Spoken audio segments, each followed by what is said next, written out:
A black Marine veteran, faded dress blues, silver in his close-cropped hair, quiet limp from Fallujah, walks into his son's college graduation carrying nothing but pride and a handwritten note. Dad, front row. I need you there. He steps toward the VIP section. Young usher blocks him cold. Sir, designated family only. Move back, or we'll move you. He doesn't fight. Just holds up his son's note. They don't read it. Security closes in. That's when 6 Navy SEALs in row 5 rise as one man. Jaws locked. Eyes burning. Every last one is ready to burn the place down, for him. 10 seconds from now, this room is going to learn who they just tried to throw out. If you hate seeing real heroes disrespected, hit like, subscribe to HeroHush Stories, and drop your city in the comments, because what happens next will restore your faith in everything. Graduation morning at St. Augustine's College, deep in the rolling hills of Central Virginia. The kind of crisp spring day where the dogwoods are blooming red and white, and every family in the parking lot is dressed like they're heading to church on Easter Sunday. Inside the auditorium, the energy is electric, balloons, signs that say, "We did it!" Proud mamas fanning themselves with programs, daddies wiping tears before the ceremony even starts. Our witness today is Vanessa Brooks, 58 years old, lifelong educator, sitting 5th row center left because her own nephew is walking the stage on the dean's list. She's been watching the crowd the way teachers do, reading faces, spotting nerves, feeling the joy. That's when she sees him. He doesn't come through the main doors with the river of excited families. He slips in quietly from the side entrance near the emergency exit, moving the way a man moves when he's spent decades trying not to be noticed until it's time to be noticed. Tall. Broad through the chest even now. Skin a rich, deep brown. Close-cropped hair gone silver at the edges. A faint limp on the left side, old shrapnel from Fallujah he never talks about. His marine dress jacket is the only suit he owns. 25 years old, brass buttons polished with a toothbrush that morning, campaign ribbons carefully restitched by hand. Jeans pressed with a sharp crease. Boots you could see your reflection in. In his inside pocket, pressed against his heart, one small white card, edges soft from being read 100 times. Handwritten in blue ink by his only son. Dad, front row is yours. I earned this seat for both of us. Love, Jamal. Master Sergeant Darius King, United States Marine Corps, retired. Raised his boy alone in the projects of Southeast DC after Jamal's mama lost her fight with cancer when the boy was 9. Worked 2 jobs, drilled discipline like it was oxygen, and still made every parent-teacher night, every game, everything. Jamal is graduating summa cum laude today, first in the family to finish college. Darius has been counting the days for 4 years. He walks straight to the roped-off VIP section up front, silver placards, reserved signs, the kind of seats saved for donors and politicians. He spots the empty chair with Jamal's name taped to it, and the one beside it marked family. He steps forward to take what his son saved for him. And that's when the 22-year-old usher with the headset and the clipboard plants herself square in his path. Her smile is practiced, polite, and ice-cold. Sir, this section is for designated family only. You need to move to the general seating in the back. Darius doesn't flinch. Doesn't raise his voice, never has, never will. He simply reaches into his pocket, pulls out the handwritten card, and holds it out. My son asked me to sit here. She doesn't even glance at the note. Just points toward the rear of the auditorium. Sir, if you're not on the list, you have to step back right now, or security will escort you out. 2 campus security guards, barely older than the graduates, start moving in from the wings. Vanessa Brooks feels her stomach knot. She's seen this before. Too many times. A black man in his best clothes, treated like he doesn't belong in the nice section. Something inside her starts to burn. But Darius? He just nods once. Takes one calm step back. Hands clasped behind his back like he's still standing at parade rest. Eyes locked on the stage where his boy will walk any minute. He plants himself under the glowing red exit sign, and waits. Because Master Sergeant Darius King has stood in worse places than the back of some auditorium. He stood in the breach when everyone else ran the other way. What nobody in that room knows yet, not the usher, not security, not even Vanessa, is that 6 men scattered in row 5 have recognized him the second he walked in. 6 Navy SEALs who owe their lives to the quiet Marine who once carried them out of hell on his back. And right now, every single one of them is watching security close in on their old commander, wondering how long before they have to remind this entire room who they just disrespected. Vanessa leans forward in her seat. Her heart is pounding. Because something is coming. You can feel it in the air like a storm rolling in. And when it breaks, this whole place is going to wish they had just let that man sit down. The ceremony kicks 21 kicks off like nothing's wrong. Dean on stage cracking jokes about tuition and coffee addiction. Laughter rolls through the crowd, polite, easy, privileged. But back by that red exit sign, Darius King stands like a monument. Motionless. Hands still clasped behind his back. Eyes never leaving the stage.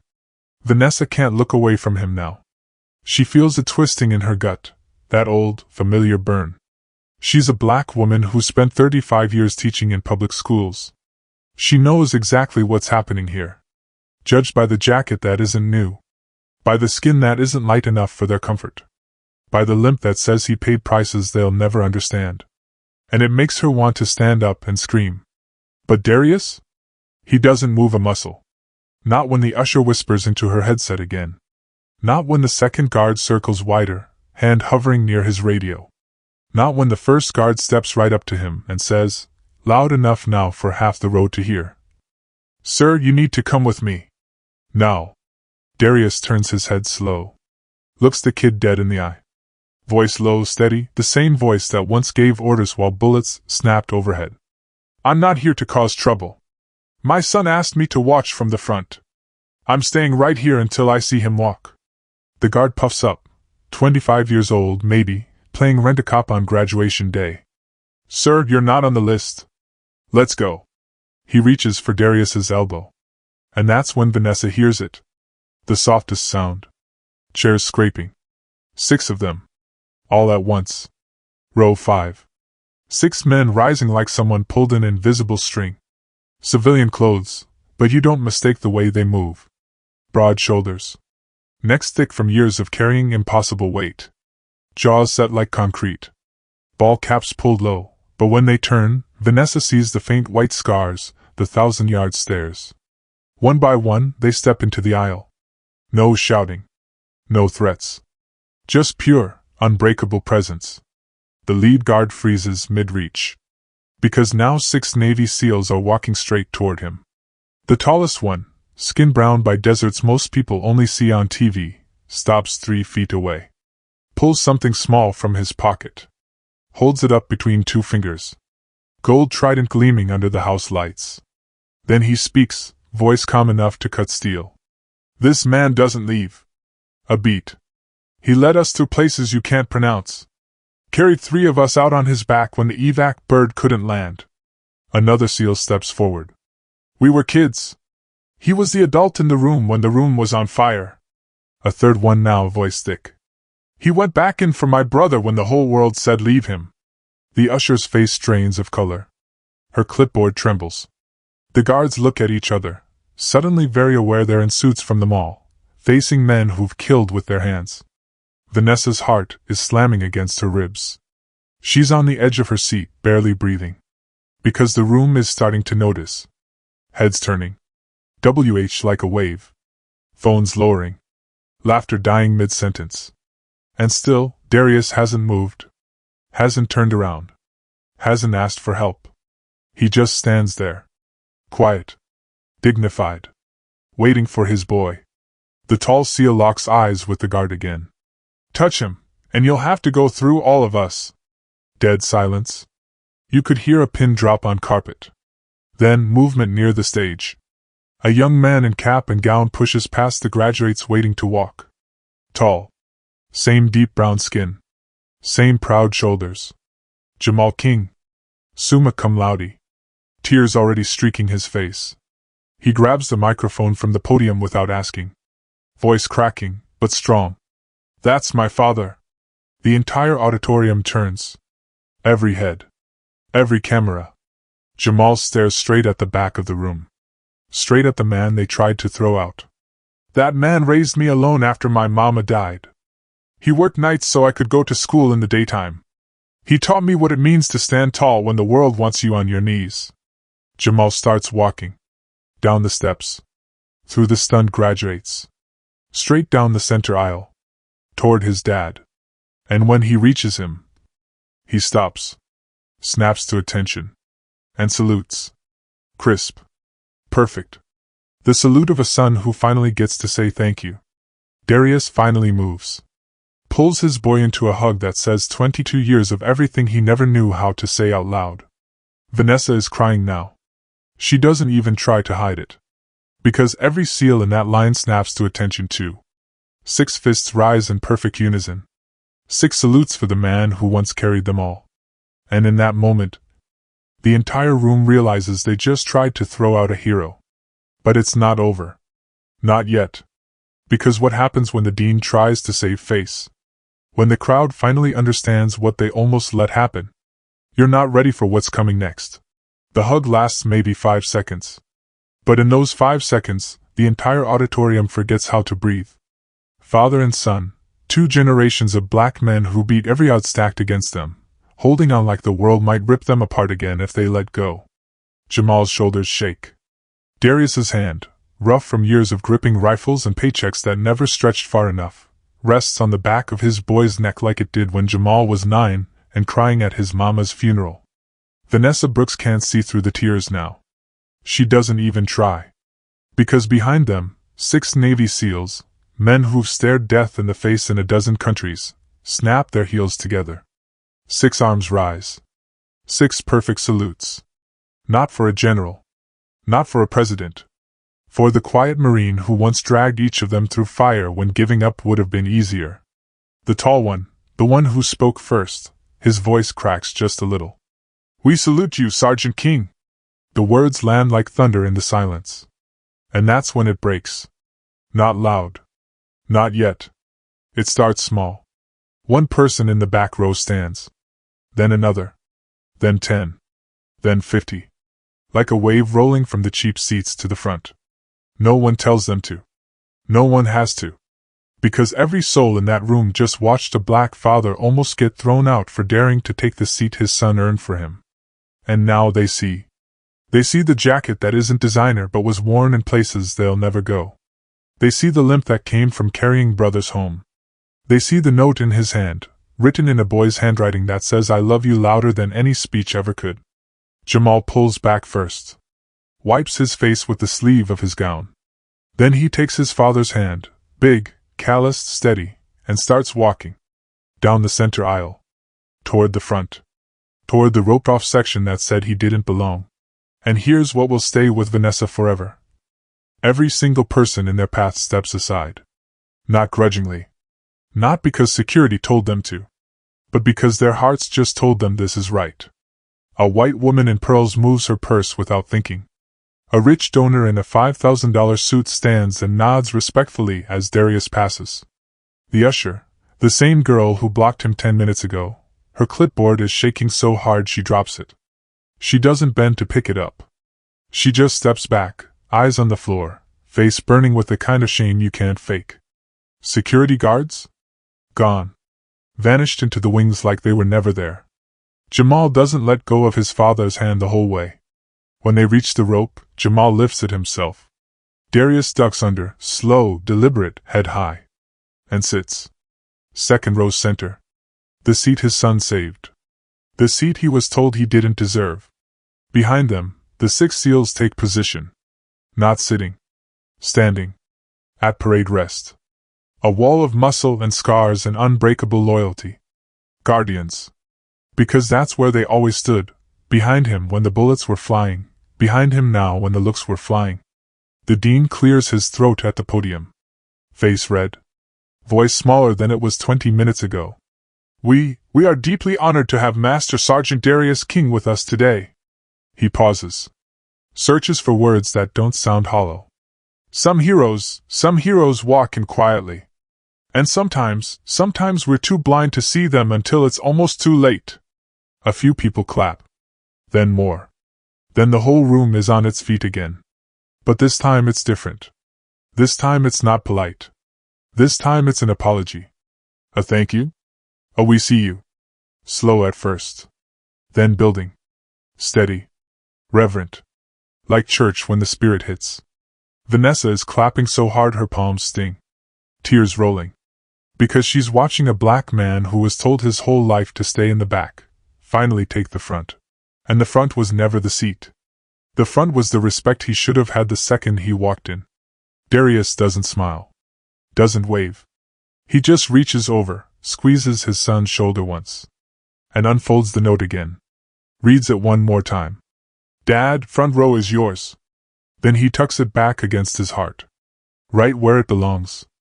But the story isn't finished. Because after the ceremony, when the lights come up and the crowd starts to leave, something else happens that no one will ever forget. The ceremony drags on after that. Names called. Diplomas handed. Smiles for photos. But nobody's really watching the stage anymore. Every eye keeps drifting to second row's center. To the black Marine in the faded dress jacket sitting ramrod straight. To his son beside him, gown crisp, eyes shining like he just won the only prize that ever mattered. To the 6 SEALs standing behind them like living statues, silent sentinels who turned an auditorium into sacred ground without firing a shot.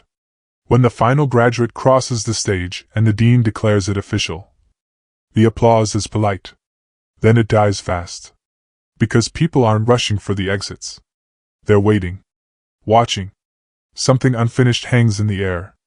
Jamal stands first. Helps his father to his feet, slow, respectful. Darius nods once to the SEALs. They nod back. No words needed. 20 years of blood and sand between them says everything. Then the crowd parts again. This time, it's the graduates who come. One by one. Caps off. Gowns unzipped. Young faces, black, white, brown, every shade, walking straight to Darius. A young black woman first, tears cutting clean lines through her makeup. She stops in front of him. Snaps a perfect salute. Whispers, voice cracking. Thank you for carrying them home, sir. So I could be here today. Darius's eyes soften, just a fraction. He returns the salute. Slow. Deliberate. Then pulls her into a quick hug like a father who never had a daughter. She walks away sobbing, the good kind. Next, a white kid from some small town, football build, country accent thick. Shakes Darius's hand with both of his. I enlisted next fall because of men like you.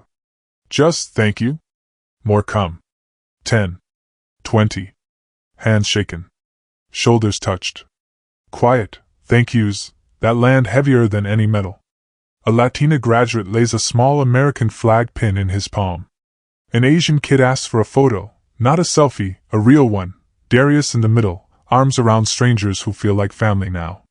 Vanessa Brooks stays seated the whole time, watching it unfold like a dream she never dared have. Because this is what healing looks like. This is what respect looks like when it finally arrives.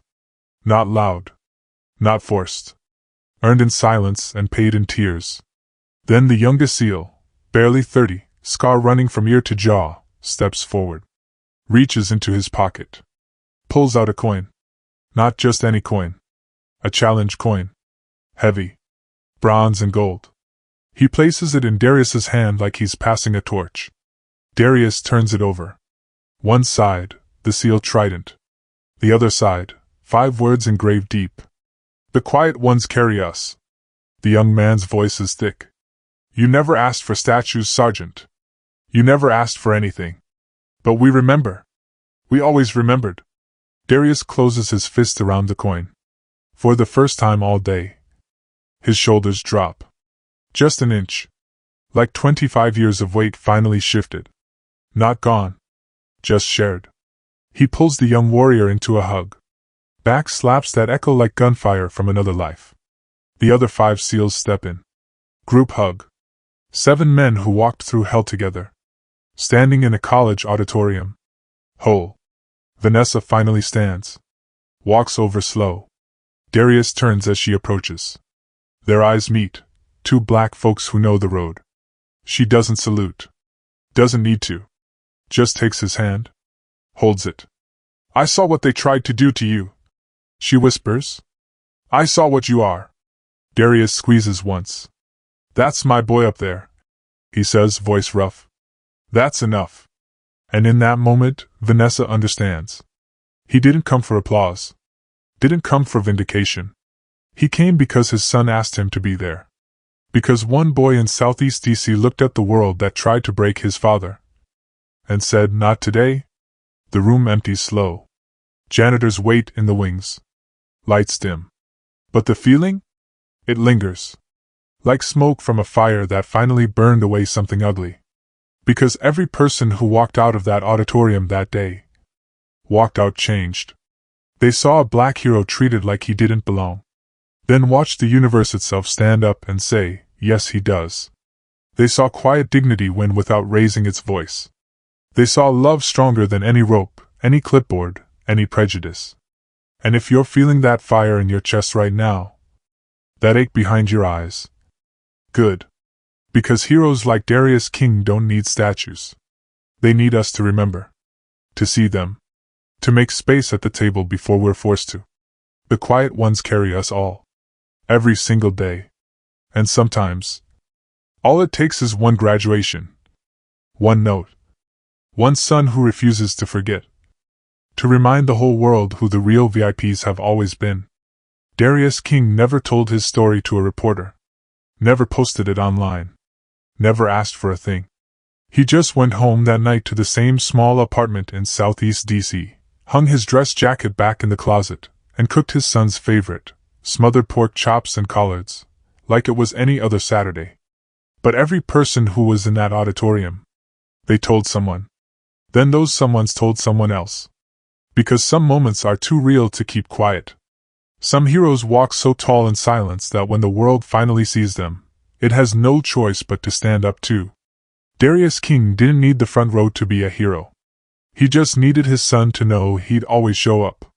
And in a country that too often pushes black men to the back. One graduation, one note, one unbreakable bond. Reminded all of us what real respect looks like when it finally arrives. If this story hit you right in the soul, if it made you angry, made you cry, made you proud, do me a favor. Hit that like button so this message reaches every person who still needs to hear it. Subscribe to HeroHush Stories and turn on the bell, because every week we uncover the quiet heroes the world tried to forget. Comment below, have you ever seen respect show up exactly when it was needed most? Tell me your story, I read every single one. And share this video with someone who needs to remember that real heroes don't always wear capes. Sometimes they just wear an old Marine jacket, and carry the weight of love heavier than any rucksack. Thank you for watching. See you in the next one. This is HeroHush Stories, where the quiet ones finally get heard.